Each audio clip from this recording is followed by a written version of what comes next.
Assalamualaikum warahmatullahi wabarakatuh. Perkenalkan, nama saya Malika Dakola Jana dari IF21B dengan NIM 21416255201176. Jadi di sini saya akan menyelesaikan tugas penamaan sistem terdistribusi.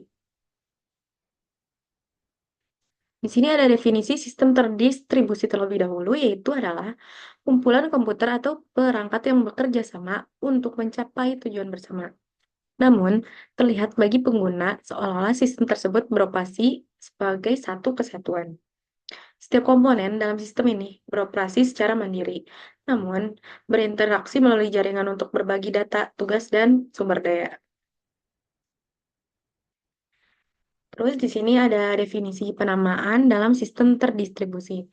Jadi penamaan dalam sistem terdistribusi adalah metode untuk memberikan identitas unik pada identitas seperti perangkat, file, atau layanan yang tersebar di berbagai mode dalam jaringan. Terus di sini sistem ini memungkinkan untuk diakses tanpa mengetahui lokasi fisik mereka dengan memastikan identifikasi yang konsisten dan efisien. Nah, di sini ada tujuannya. Tujuan penamaan dalam sistem terdistribusi ini ada tiga, yang saya sebutkan hanya tiga, yaitu ada identifikasi unik, terus lokasi transparasi, terus yang ketiga resolusi nama. Jadi yang pertama itu identifikasi unik, yaitu memberikan nama yang unik kepada setiap entitas agar dapat didefini, diidentifikasi tanpa kebingungan. Jadi eh dikasih tahu nih identitasnya apa, jadi biar gak bingung kitanya, karena udah ada identifikasi uniknya. Nah, terus ada lokasi transparansi. Jadi, nama sumber daya tidak harus selalu terkait dengan lokasi fisik atau logis sumber daya tersebut. Transparansi ini memungkinkan migrasi data atau layanan tanpa mengubah nama. Lalu yang ketiga itu ada resolusi nama.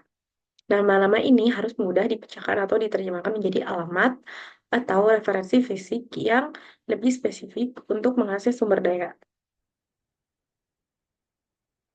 Lalu di sini ada jenisnya, ada tiga. Yang pertama itu flat naming, yang kedua itu hierarchical naming, yang ketiga attribute based naming. Jadi kalau flat naming itu nama tidak memiliki struktur hierarki, misalnya MAC address atau IP address. Itu jadi dia tidak memiliki struktur hierarkinya. Nah, kalau ini hierar- hierarchical naming. Nah, di sini nama memiliki struktur pohon atau hierarki, seperti domain name system, DNS, yang digunakan dalam internet. Lalu yang terakhir tuh ada atribut basic naming.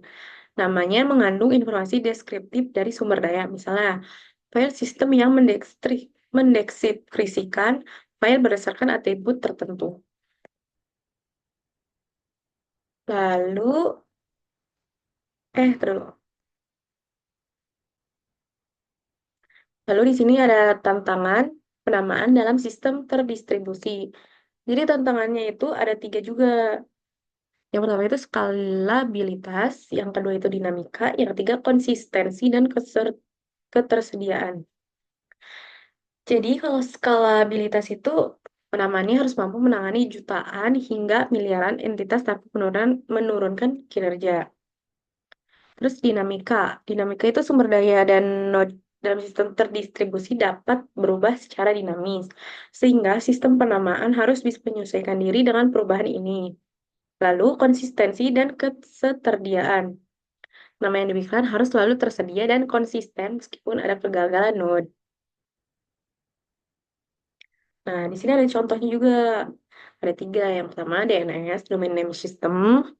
Yang kedua distributi, hash table. Yang ketiga file naming in distribusi file system. Jadi kalau misalkan DNS itu sistem penamaan untuk internet yang menggunakan struktur hierarki untuk mengidentifikasi server.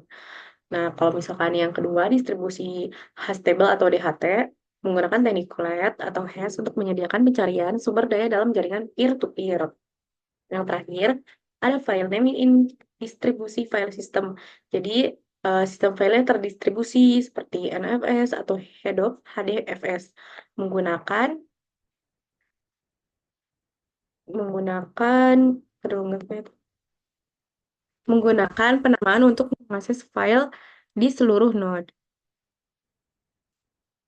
Lalu selanjutnya kesimpulannya. Jadi kesimpulannya itu yaitu penamalan adalah komponen kritis dalam sistem terdistribusi yang memungkinkan akses dan identifikasi sumber daya secara efisien. Namun, sistem penamaan harus dirancang dengan mempertimbangkan skalabilitas, konsistensi, dan ketersediaan untuk memastikan performa yang optimal dalam lingkungan yang terdistribusi. Jadi, begitu saja. Terima kasih. Mohon maaf jika ada salah kata dari saya. Terima kasih. Wassalamualaikum warahmatullahi wabarakatuh.